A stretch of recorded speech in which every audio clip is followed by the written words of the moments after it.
So basically, this is what he was telling me. He's an advanced material scientist, and he said, well, we could use the best diagnostic equipment we had back in those days, which was 60s, 70s, 80s, and 90s, and we could see the elements through mass spectroscopy that compose these structures. But when we look at how they're composed and structured, it's like nothing we've been able to fabricate on Earth. We've never been able to reproduce it on Earth. And we have no extrapolated engineering or physics technology to tell us or inform us on how we could possibly learn how to fabricate this on Earth. So they understood that it's the combination of the elements was very unusual. It was counterintuitive, but it's the way the materials are fabricated. That's what makes it exotic. And among that conversation, Dr. Eric Davis actually talks about and names different types of non-human intelligence. One of the types that he says is the actual classic alien gray.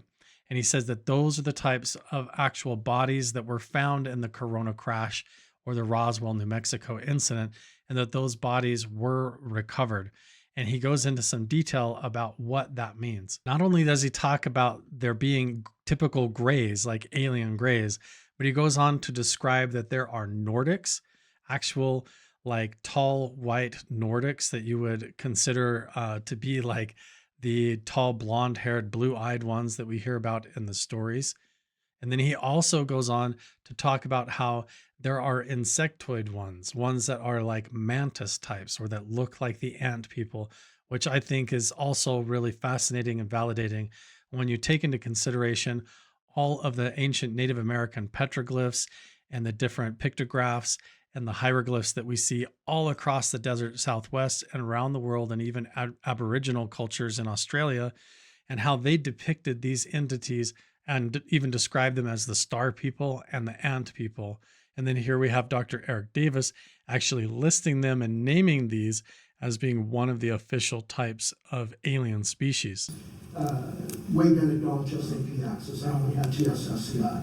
So at the SCI level, I was informed that there would be combinations of elements from the periodic table, combinations of their isotopes. So we have a variety of elements as they naturally occur, or some isotopes of them mixed together in a certain way, and then they're structurally built in a very unusual way that even today we have no equivalent or analog to. So this is about as much as I was given information at an SCI level. And do you have, or can you comment on whatever species have been that have been piloting these craft? How are they large? Are they multiple species? Are they what was their size, and how many are usually on a craft? They're typically the multiple species people are familiar with, the Greys, the Nordics. People have talked about reptilians and insectoids. It's not that they're reptilian or insectoid, it's that they resemble to the percipient, a reptile or an insect type humanoid, because they have a head and four limbs and torso. So Large, small, human size, human scale. and are there how many are a crew? Well, the Greys I'm familiar with from investigating the crash of Corona, which is misnamed the crash of Roswell. It's not the crash of Roswell, it's the crash of Corona in Mexico. Those were Greys, those are 4 foot tall. And the Nordics are typically human size, probably, I've heard 5-6 feet tall.